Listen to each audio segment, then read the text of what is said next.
Claws of Awaji is the kind of Assassin's Creed DLC that starts a fight in your group chat. On paper, it's exactly what fans asked for. A tighter map, a nastier cat and mouse loop, and closure to Shadow's messy non-ending. In practice, it's more like a mirror held up to the base game, amplifying what worked, recycling what didn't, and daring you to decide if this is essential, optional, or a toll booth labeled conclusion goes here. Let's set the table. This expansion kicks off after the main story rolls credits, and I mean actual completed saves for both protagonists.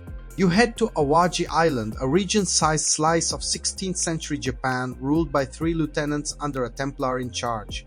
It's reactive in a way the base game flirted with but never committed to. As long as the samurai lives, roads become gauntlets. Keep the shinobi around and you'll get ambushed from bushes you thought were your safe spaces. Leave the spymaster breathing and scouting a zone turns it into a hornet's nest. Knock one down and the island genuinely calms in that dimension.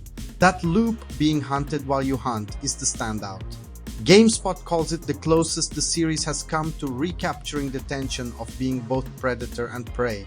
TheSixthAxis agrees, freeform order, visible consequences, delicious, IGN steak is colder. The island looks great, sure, but doesn't feel distinct enough from the mainland to justify itself. And the story is a straight shot without much revelation. That checks out if you expected bonkers mythic detour. Claws of Awaji is not that. It's groundwork and mop-up with systems turned up and spectacle dialed back. Think Valhalla's more grounded packs, not origin strips to weird heaven. New toy, Naoe's bow staff. It's a stance-driven rhythm piece, low sweeps to trip, high jabs to interrupt, neutral for bread and butter. It doesn't transform combat, but it does feel crisp and mean. The sound team put real love into those thwacks. Yasuke, meanwhile, gets less. And that's a bigger topic, because every review circles the same narrative pothole. The more the DLC tries to be both Naoe and Yasuke's story, the more it blunts Naoe's arc. GameSpot says it outright, Yasuke's inclusion cheapens the emotional payoff. TheSixthAxis notes he's functionally sidelined anyway. IGN frames the whole package as fine but forgettable. Translation. Claws wants to close loops, but it also wants to keep the dual protagonist parity intact, and those goals don't always shake hands.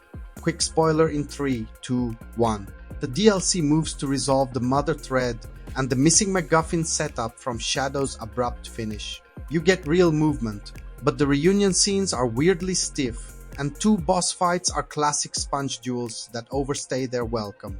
The exception is the Shinobi Showdown, a stealth-forward catfight in a swamp that uses decoys, traps, and audio lure to make you deduce an opponent who plays your game.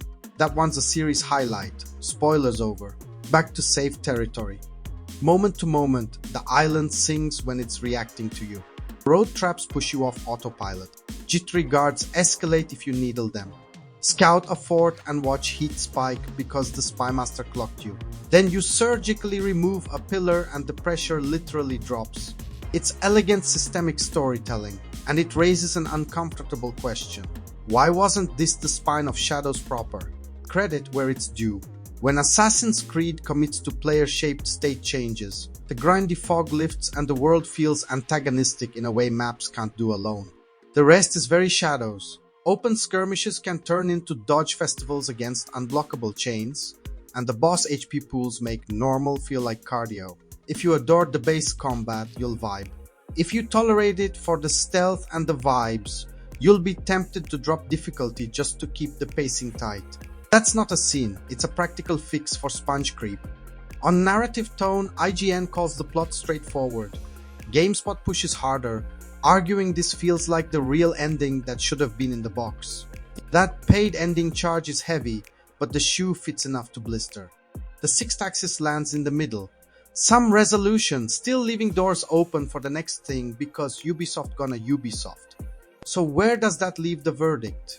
If you bounced off Shadows for story reasons, specifically the abrupt credits, the DLC is the closure ticket with asterisks. If you loved the base game's mood and wanted more hunt mechanics that actually hunt back, Awaji is the best feeling sandbox the package offers. If you came for big swings or a tonal U-turn, it's not that expansion.